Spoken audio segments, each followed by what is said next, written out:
Et voici qu'arrive Laurent Guimier et son vrai faux de l'info. Laurent, bonjour. Bonjour Thomas. Vous pointez votre détecteur de mensonges sur les paquets de cigarettes. Oui, parce que le ministre du Budget vient d'annoncer une hausse de 20 centimes par paquet à partir de janvier. Bernard Cazeneuve nous le dit et nous le redit avec sa collègue de la santé Marisol Touraine. C'est pour la bonne cause. Écoutez.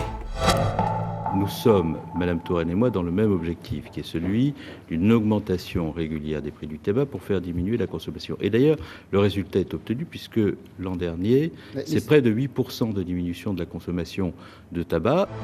Alors, quand Bernard Cazeneuve affirme que la consommation de tabac a baissé de près de 8% en raison de la hausse du prix des cigarettes, il dit vrai ou il dit faux ? Il dit faux. Quand j'ai entendu ce chiffre de 8%, j'ai tiqué parce que c'est une baisse très importante et qu'on nous a toujours dit que seule une augmentation brutale et massive du tabac pouvait entraîner ce genre de baisse. Ça n'a pas été le cas en 2013, il y a eu des hausses mais modérées. Et en cherchant les vrais chiffres, je me suis rendu compte que le ministre a crié victoire trop vite. J'ai sous les yeux les données de l'Observatoire français des drogues et des toxicomanies, c'est l'organisme public qui recueille les chiffres du tabac.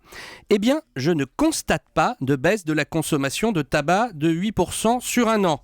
La réalité, c'est que sur les 10 premiers mois de l'année, il y a une baisse de 8,2% des ventes de cigarettes par rapport aux 10 premiers mois de 2012. Juste les ventes de cigarettes.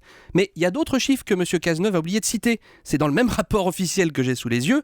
Le tabac roulé, par exemple, plus 3,4% sur les 10 premiers mois de l'année. Donc non, contrairement à ce que dit le ministre, impossible d'affirmer que la consommation de tabac en général a diminué de 8%. Bon. C'est trop facile. Cela dit, sauf à penser que la contrebande a explosé pour compenser la baisse des ventes de cigarettes, on peut quand même déduire, Laurent, que de ces ventes en baisse, que les Français fument moins. Même pas. Même pas. Toujours le même rapport. Les traitements anti-tabac, patchs et médicaments s'effondrent, moins 6%. Les consultations en tabacologie, moins 15%. Donc non, là encore, quand j'entends le ministre faire le lien, il a bien fait, entre la hausse du paquet de cigarettes et la santé publique, je dis faux. Alors vous allez me dire, s'ils achètent moins de paquets, qui font pas de contrebande et qui mettent pas de patch, où sont passés les fumeurs ?